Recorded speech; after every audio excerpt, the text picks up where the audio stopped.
Stockpile stories and everything. You know what?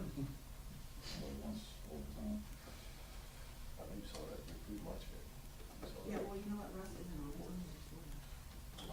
That's what he's doing, yeah. Oh yeah, we got Chaz and Noah.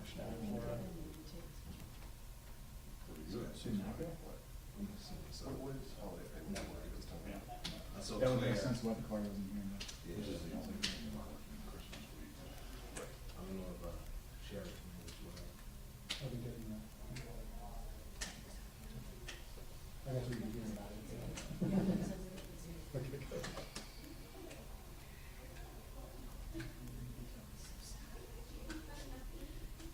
Oh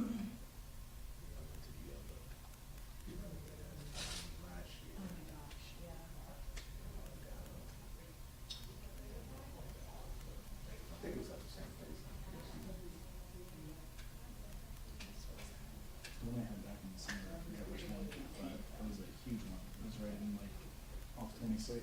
I forget which street, but it was like huge.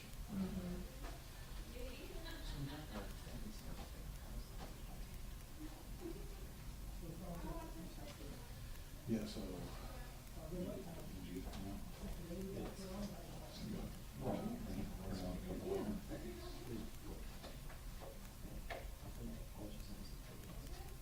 There we go. That one? So he has the top ones come on, so I'm not sure. Jay, I don't know which one. Jay, fix the leg. There you go. Is everybody ready? He's walking in right now. There's a white button. He's gonna like, what the hell y'all doing? Yeah. A wall. Hurry up. Yes, sir. Everybody good? Yep. Radio check, 1, 2, 3. Got it. Audio, all right.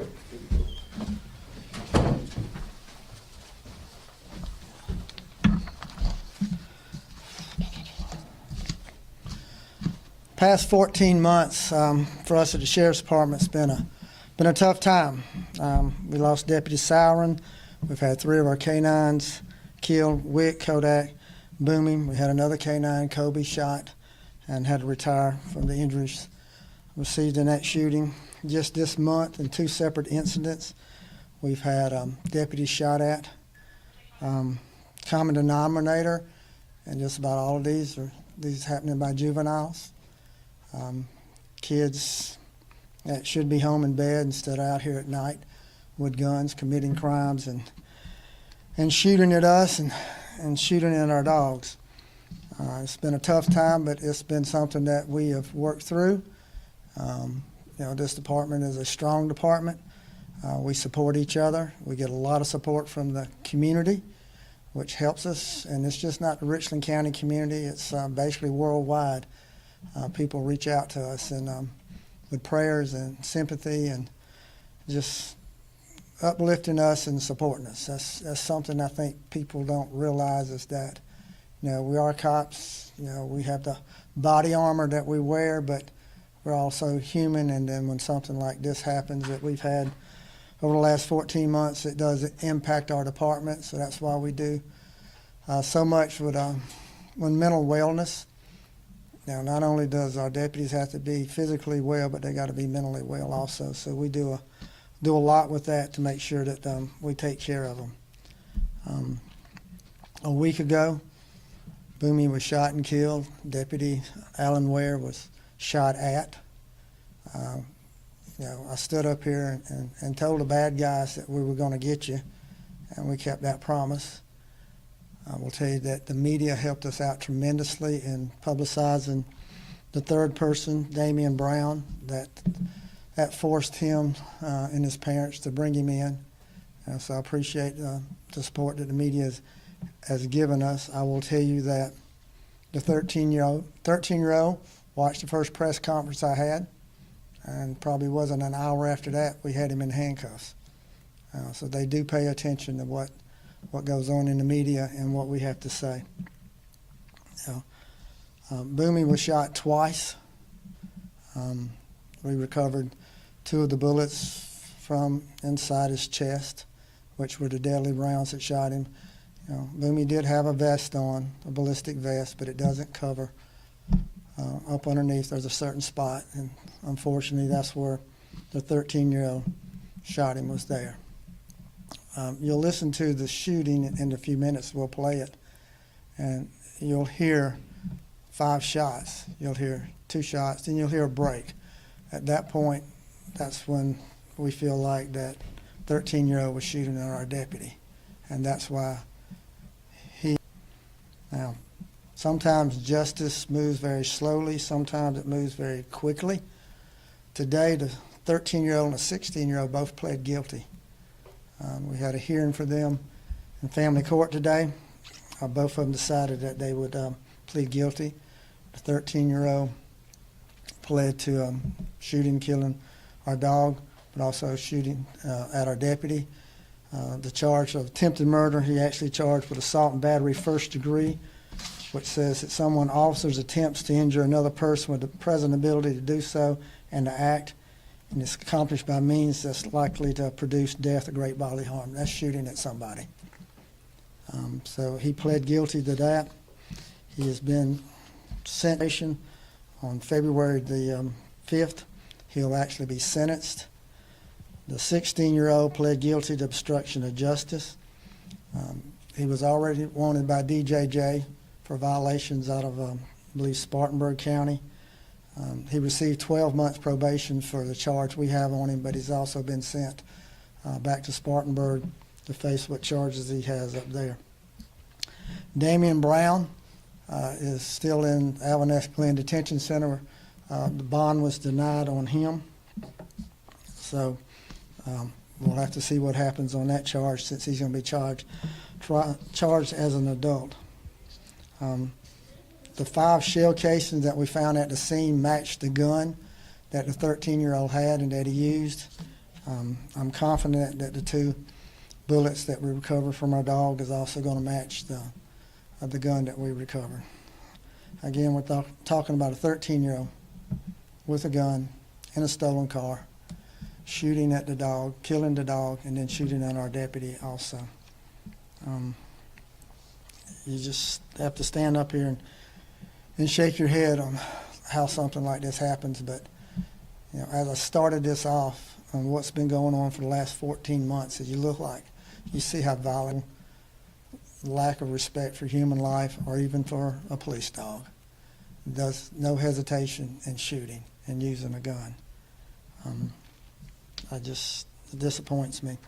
But I don't want anybody to think that just because this case involved us that we neglect other cases. We don't. Every victim is very important to us. We've had 25 murders in Richland County so far this year. We have solved all 25. Last year we had 27 murders in Richland County and we solved all 27.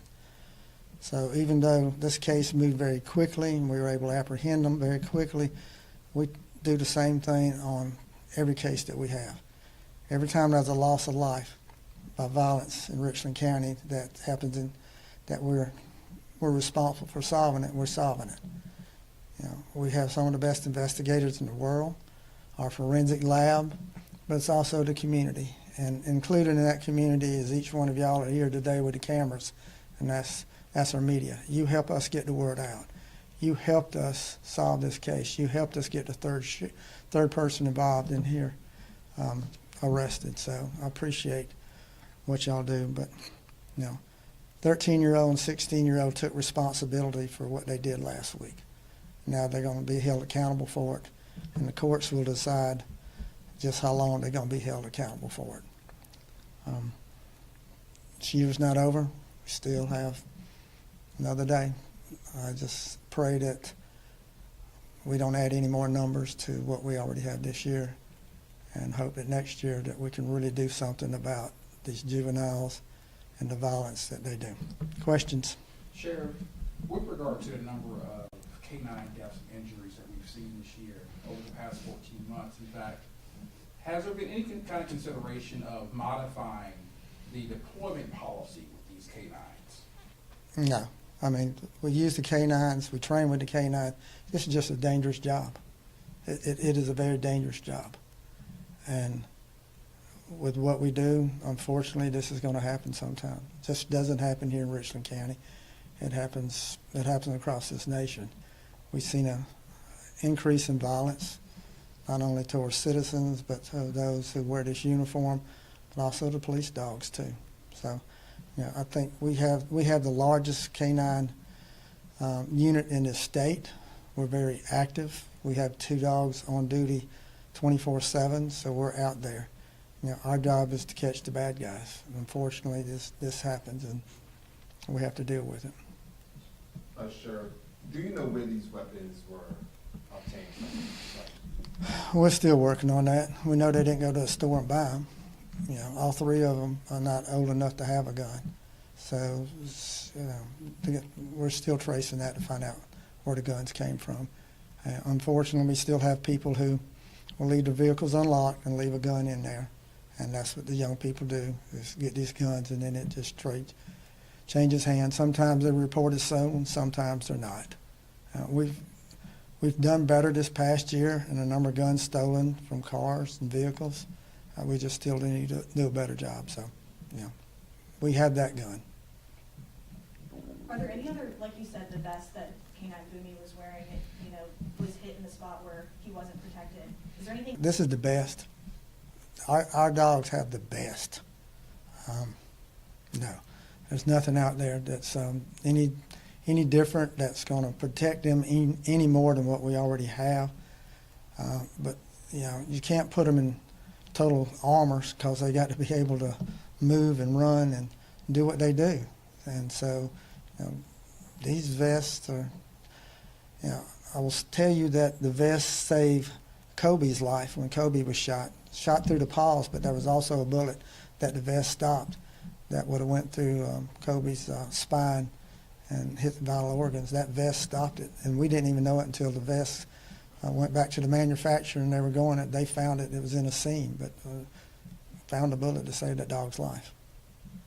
Sheriff, the capture of this recent suspect is proof that people are watching. What are you going to tell these young people out there, if you could speak to them, that may somehow be tuning in at this moment? We're going to catch you. You can't hide from us. We're going to catch you. Our people, our fugitive team is the best. Our investigators are the best. We're going to catch you. We're going to hold you accountable for it. So don't think that you're going to shoot and commit crimes and steal cars, and we're not going to catch you, because we are. It's the prevention of it. I guess I'll tell young people the same thing I tell adults. A gun's going to get you 1 or 2 places. It's what we've seen today. It's 13-year-old and a 16-year-old. They may not be in an adult prison, but they're in DJJ, who needs a lot of help, because they're going to have a lot of kids like this that are committing adult crimes and taking people's lives and taking police dogs' lives. DJJ needs help, because they got to keep our citizens safe, and the only way to do that is keep these people off the street. All right, thank y'all. Thanks, Sheriff. We're going to play the video. I want y'all to listen to this video one more time.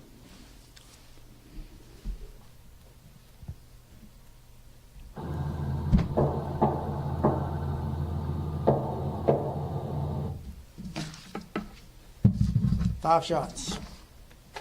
2 of them hit the dog. We believe the other ones came with under deputy. Thank y'all. Thank you, Sheriff.